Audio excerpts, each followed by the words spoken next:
this week, so some of it will be repetitive, but there will be also some more information on what our Gulf Coast priorities are, and then looking towards, the full proposal and also grant awards. So everyone is muted right now, but we do have a Q&A box in the lower right-hand corner. So if you have any questions at any time, you can type them in the little Q&A box.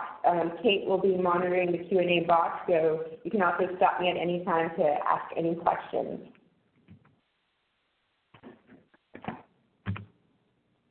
So once again, this webinar is a little bit repeat of the earlier one, but we're going to go over the Section 4 program, a little bit about the LOI application process and our priority areas.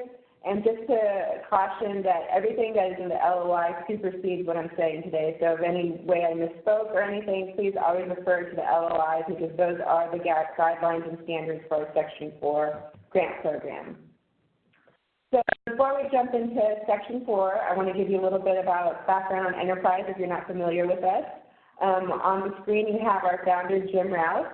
Enterprise was founded by Mr. Rouse and Patty Rouse over 30 years ago, and our mission is to create affordable housing opportunities for low to moderate income families in thriving neighborhoods. We believe that affordable housing should be connected to different opportunities such as healthcare, jobs, good schools, and other community amenities. We are a national organization, and we have 11 offices throughout the country, including the Gulf Coast office. And for the purpose of this LOI, the Gulf Coast office includes all of Louisiana, all of Mississippi, and Hurricane Harvey impacted areas of Texas. Once again, that information on the Gulf Coast priority program areas and region is located in the LOI. So let's jump into the Section 4 program. So for those of you who may not be familiar with the Section 4 grant program, it's funding that is made available through HUD. It is a federal grant program, and the purpose is really to enhance the technical and administrative capabilities of community development corporations, known as CDCs, and CHODOs, Community Housing Development Organizations. And their grants should really focus on families who are low income, so 80% AMI or below. So just so you know, there is no certification or for CDCs, but we do have a definition located in Appendix A. One thing I do want to mention about CDCs and the HUD definition is that it's really looking at not only do you have your 501c3 status, but also looking at your board composition. We want to see who's represented on your board, that it's just not community leaders, but also residents have a voice in your organization's mission and vision, so that's important. And also looking at where and who you serve, so that's another thing to look at in the CDC definition. As for CHODOs, that is part of the HOME program, so there are certified CHODOs, and usually you're certified by your participating jurisdiction, so that can be the city of New Orleans, the city of Houston, it could be the state, or it could be a county or parish. So just depending on who administers your home funds, that's going to give you the CHODO certification. So you don't have to be both, you can be one or the other. So just refer back to the appendix for that definition and those eligibility requirements.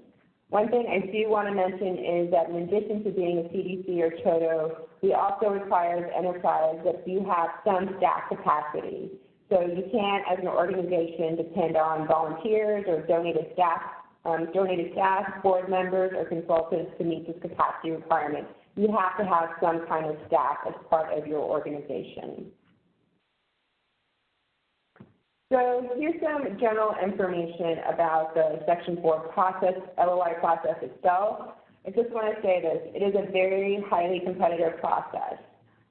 This funding does consist of two steps, which is the LOI, which is the first step, and if you are asked back for a second step, that is the full proposal phase. Everything is done online through our through Slide Rooms, which is an online application. So you must have a Slide Room account, and we do have information on creating that Slide Room account in the LOI. Also, there are currently two Section 4 LOIs that Enterprise has released. One of them is the National LOI and the Rural and Native American LOI. So you can only apply to one of those LOIs. You can't apply to both of them. Also, we have different program areas. but you can only apply to one program area. I know a lot of your projects may overlap, but that doesn't really strengthen your scoring or anything. You must choose one program area to apply for. The other thing is if you have an active award or pending application, Section 4 application with LIFT or Habitat, you can still apply for those Section 4 opportunities, but you can't request funding for the same cost. So if you have an application out to LIFT for staff salaries for Project A, you can't submit that same thing for enterprise. It has to be different costs.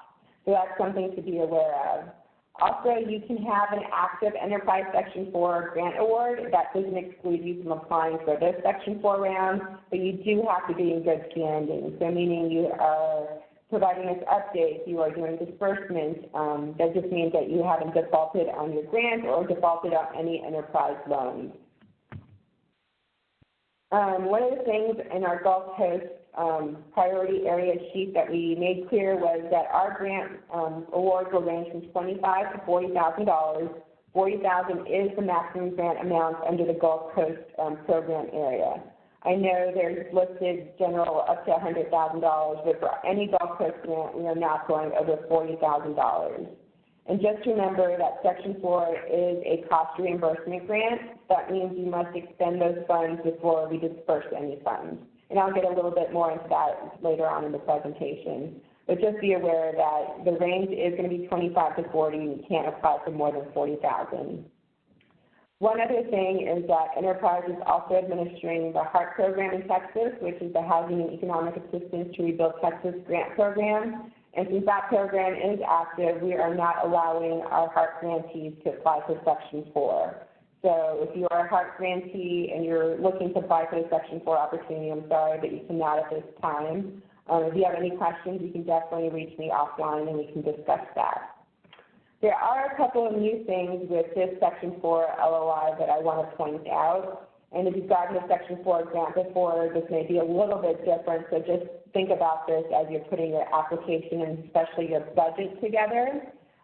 In the past, you've been able to backdate your grant agreement, so maybe we were awarding the funds in October and the grant period would start in September. That's no longer possible. So now if you're awarded a grant, the period of performance will begin on the first of the month following the execution of the grant by both parties, Enterprise and the grantee. So basically, if we get a grant award and then it's signed on October 18th, the grant performance period will not start till November 1st. So just keep that in mind. So although we will make grant announcements in October, the start dates will vary between November and January, depending on when all the grant paperwork is received and executed. So no cost can be incurred prior to the period of the start date.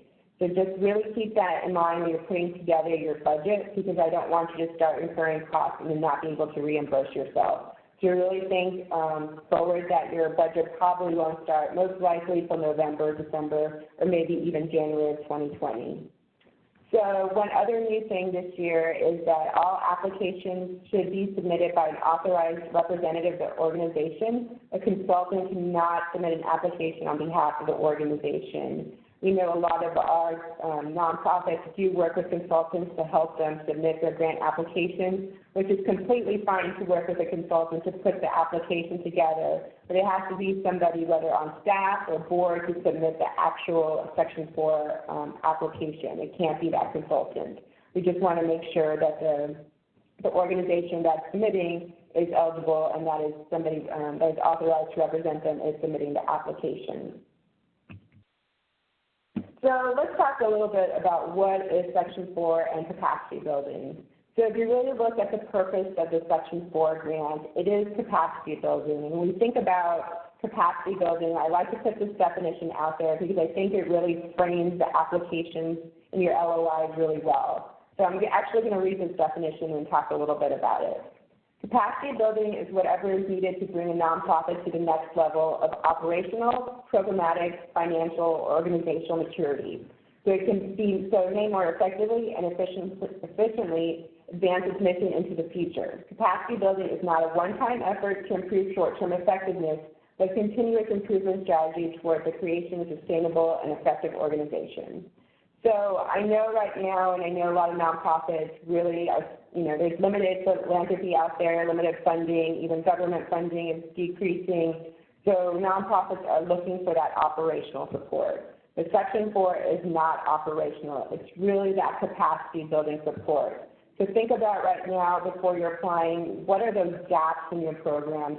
What could be more efficient? And that's really what you should be applying for. Or those are really the LOIs that come out scoring stronger because they're actually helping build the organization's capacity, not just helping it sustain itself.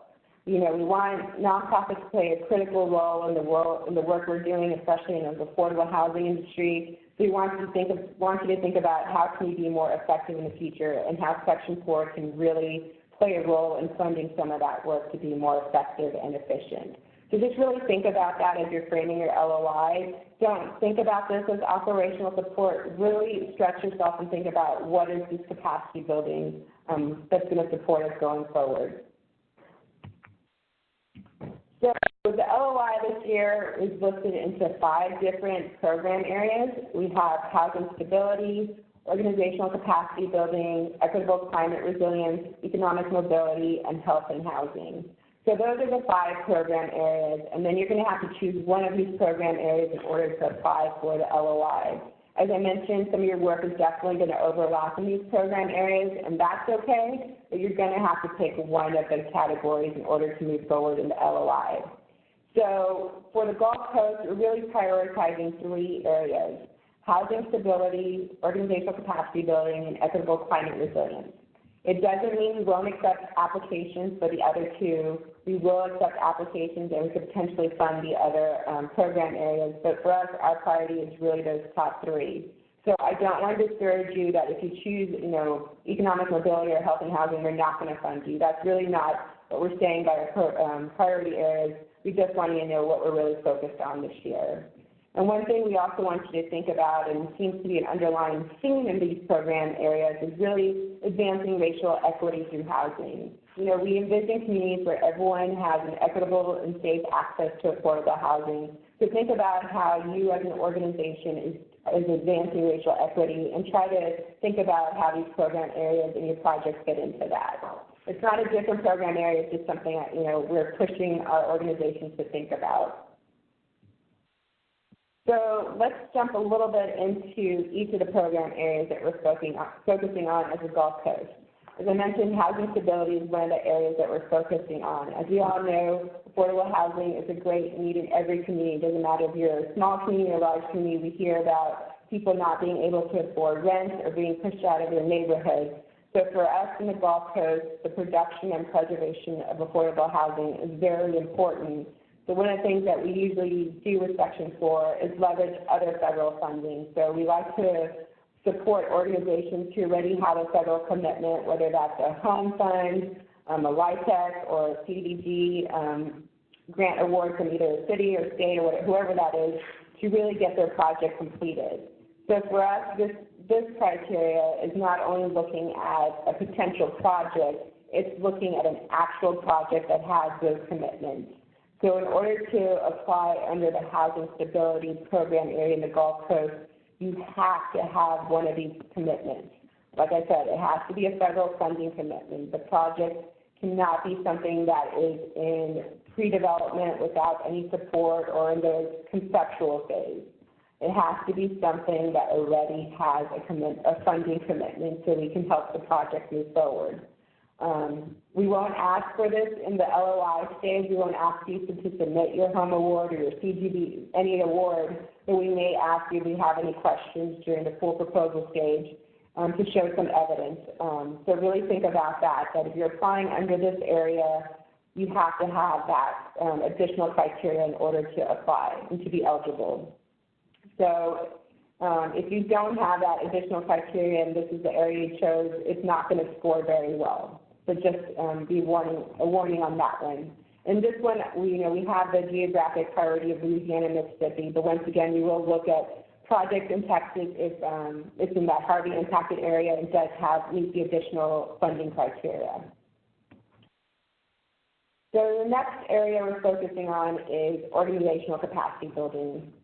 As I mentioned, this is the area where it's pretty broad, but very important to us because we know this funding is important to organizations. And we want to think about how can we be more financially and sustainable into the future as nonprofits play a critical role in our work. So this could be anything from supporting, if you know you're having a leadership transition, helping think of that succession plan. It could be thinking about how you can make your asset management portfolio more sustainable or more feasible. It could also be looking at, you know, if you're having some cash flow issues, are there additional or other collaborations or other nonprofits you can work with or think about streamlining your services? So this is an opportunity to think about more business planning and strategic planning as an organization. I know sometimes you can't really find the funding, but this is an opportunity to bring in a consultant or someone to help you think about what does the next 3 years look like for your organization, what does the next 5 years look like for your organization. So it's really thinking about how you can build your organization's capacity. We're thinking about how you can support and recruit training and retention, because I know nonprofits a lot of times struggle to keep their project managers versus a for-profit. So you can also be thinking of those strategies to make sure you're retaining talented staff so you can strengthen your organization's capacity and as you move forward. And the last program area that we have a priority on is equitable climate resilience. Unfortunately, we live in a region where natural disasters happen more often than we'd like them to happen, and we know they're happening nationally on an ongoing basis. So for this program area, what we're looking for is if you're developing an affordable housing project or you already have one, how can you think about making it more resilient? We have the 2015 Enterprise Green Communities criteria, and in there's a couple of criterion that actually speak to resilience and thinking about being prepared for the next disaster. So we really like you to use that as a tool to think about how can your affordable housing project become more resilient. It's also thinking about your community and your assets. If there is going to be another natural disaster, are you prepared? Do you have a business continuity plan? Do you have a community plan to deal with residents, after a natural disaster? So this program area is really looking and thinking about what you can do to prepare for the next natural disaster. For this one, our geographic priority is Louisiana and Texas. But once again, we will look at Mississippi projects under this as well. And if you look at the additional criteria, it's not that we're asking you to submit anything additional, but we'd like you to think about this group, or those who get awarded a grant under this program area, to think about maybe doing some peer learning and sharing, because we know this is an important topic, not only in our region, but nationally, but how can we learn from each other? One thing that I failed to mention in previous slides that I'll mention right here is that Section 4 grants are really not intended to support any direct related construction activities. So if that's what you're looking to do with Section 4, it's really not a good fit, because you have to look, once again, to the capacity building funds, and they are federal funds. So with any federal funds comes the environmental, the Section 3, and all those requirements. And so Section 4 is really not a good fit for any construction related activities. So think about that as you're preparing your LOI. So I'm just going to give you a couple of examples of usually some eligible Section 4 costs. Once again, this is not an exhaustive list, just some examples. And say most of the common things are the staff salaries. Like I said, just because I said it was an operational support, I still know you need staff time to get supported, so it can be, Section 4 can be used for that, but you just have to link your capacity building goals to that staff salary. Also consultants, you can run architect and engineering service, so you can use it for some pre-development activities. Board training, the other common uses are, I know it's hard sometimes to find IT support or HR support or accounting support, so those are other things that Section 4 is commonly used for. And here's, once again, not an exhaustive list of ineligible costs, but just a couple of things I want to point out, because some people apply for them and they're not eligible. So any fundraising activity, so Section 4 cannot support a fundraiser or a grant writer or anything directly related to fundraising. Section 4 can't also support any policy-related efforts, so any lobbying or policy positions is another ineligible Section 4 cost. Another thing that sometimes is asked a lot but can't be supported is, we're having a community resource fair. Can we provide gift cards for participants or provide them with some kind of prizes for attending? Once again, that's not Section 4 eligible. So any kind of donation or gift to participants is not a Section 4 eligible cost. So that includes any giveaways, any incentives, or any stipends. I think the rest of it is pretty self-explanatory. No land acquisition, I'd say, is also another thing to consider. So let's talk about the scoring criteria. The LOI definitely goes into deep detail about each of these scoring criteria. Applicants may receive up to 25 points, and they must receive a minimum of 20 points to be considered for the full proposal stage. The one thing I do want to point out, and I know I keep on saying I sound like a broken record, but under criteria 1 and criteria 2, when you look at the full scoring breakdown, it talks about what's your capacity building goal. So I'd say usually that's where people lose points, not really making it clear what their capacity building goal or what their goal is for this funding. So that, if you think about it, I think that's 3 points under criteria 1 and a couple of points under criteria 2. So if you miss that question or miss that connection in your LOI, that could potentially not get you going to the next round. So really be thoughtful on what you're planning to apply for and what that means for capacity building, because that can really change your score and really help it reach its full potential. So just think about that as you're looking at the scoring criteria. And then I just want to talk a little bit about the full application and the grant award requirements. Once again, Section 4 are federal funds, so we have to follow federal funding guidelines. So if you are invited back to a full application, you will be asked to complete the questionnaire for subrecipients for federal funding. And that's really just for enterprise to get a better understanding of what your financial policies are, what other policies and procedures you have as an organization, and can you be fiscally responsible with federal funds. If you haven't done this before, it can be very daunting, I understand, but really it's just giving us an idea of what areas that maybe you can improve on as an organization, because one of the things for us as enterprise is also to provide technical assistance and support for our Section 4 grantees. So if there's areas we see you can improve your policies and procedures, we want to share that with you so you as an organization can strengthen that for any other future federal funding opportunities. So it's really this questionnaire that gives us the access to those policies and procedures and making sure that not only can you handle the federal funds, but that you have procedures that can really maintain federal funding as you get larger grant awards. So that's something to consider. The other thing, one thing that I recommend that if you don't have is that you go get your DUNS and SAMs registration.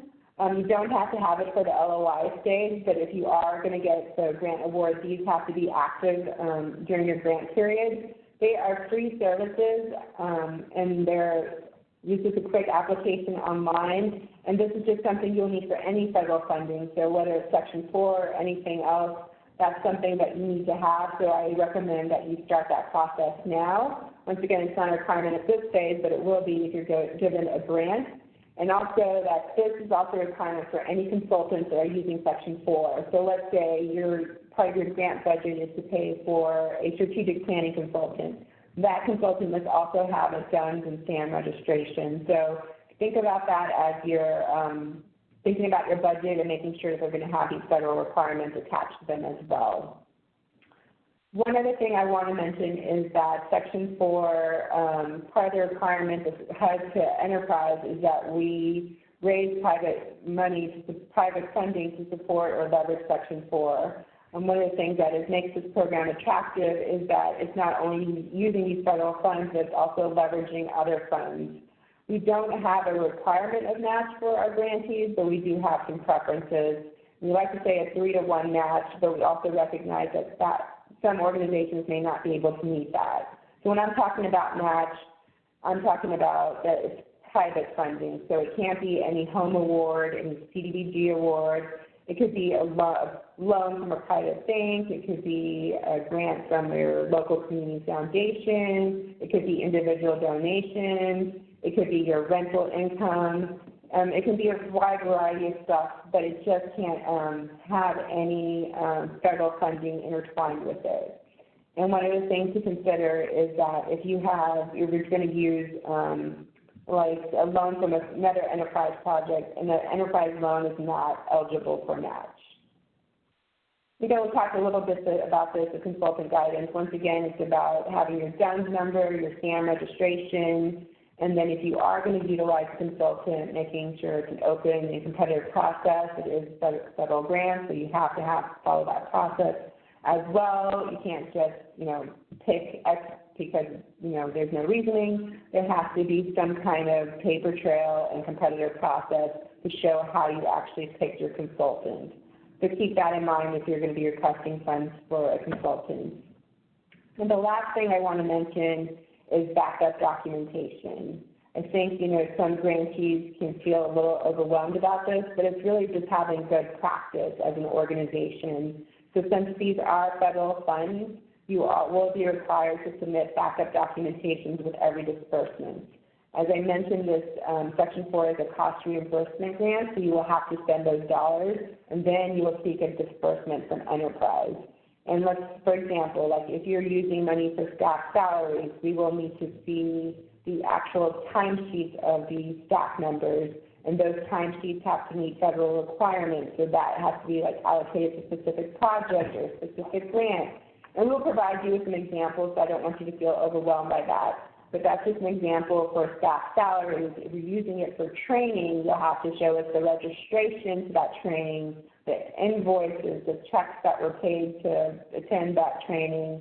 If you're going with travel, showing us the receipts for travel. So just be aware that, since this is a federally funded program, you will have all those stipulations just as you would with any home program, with any CDBG program. We have to have those backup documents to support the cost you're submitting for disbursement. And just be aware you should keep your files for at least 3 years. Enterprise does do some internal auditing, so we do have a couple of staff members who do desk audits. So any grant can be picked within random time within 3 years, and our internal auditor can ask for additional backup documentation. So just be aware that to keep your files for a few years. But once again, it's just good practice to have your backup documentation for any disbursement or cost you're requesting. So just an important date to remember, the LOI is due July 15th at 11:59 Eastern Time. So that means 10:59 Central Time for us here in this region. We will not accept any late applications. Any applications are outside the slide room. Everything must be done in slide room and must be submitted by July 15th at 10:59 p.m. We know sometimes technology is not our friend, so I recommend not waiting to the last minute, but at least trying to upload a few hours before to give you any time in case you have any IT glitches. Of course, the sooner you submit, the better, but we also know sometimes you have to wait to the last minute to get everyone's approval. But just give yourself some time in case you have any IT glitches. And then on August 8th, the full invitation to submit proposal will go out to organizations. And then September 9th is that deadline for submission for the full proposal. Once again, you will not be able to submit a full proposal unless you are invited back by Enterprise for that phase of the program. I know I just gave a lot of information, but if you have any general questions about the LOI, you can definitely email rfp@enterprisecommunity.org. If you have any questions about the program areas that we talked about, I'm your contact, mgonzalez@enterprisecommunity.org. Then if you're having any technical issues with SlideRoom, there's a support email that you can email and hopefully get some information back. Any questions?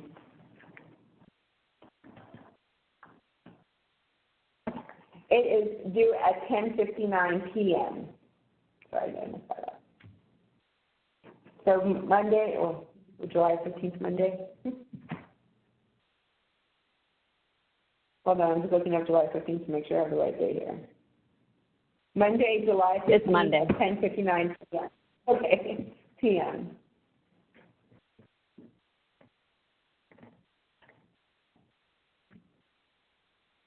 So remember, everyone is on mute, so if you have any questions, there is a Q&A box in the lower right-hand corner. Kate, did I miss anything you might want to share, or?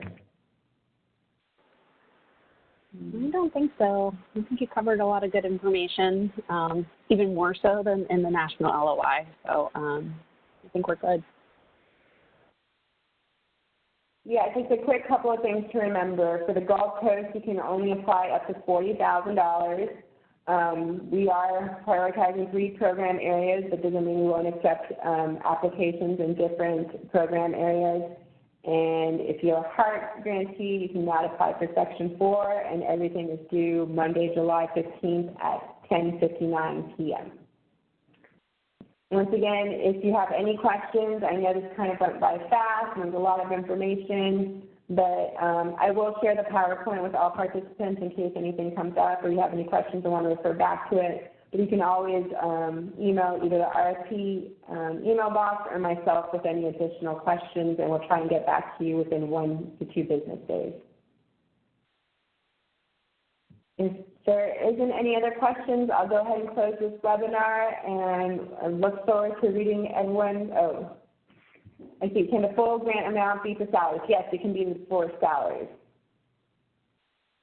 So you can ask your grant budget can be all salaries. It can be a combination of any of the eligible costs that I listed, and that is in the LOI appendix.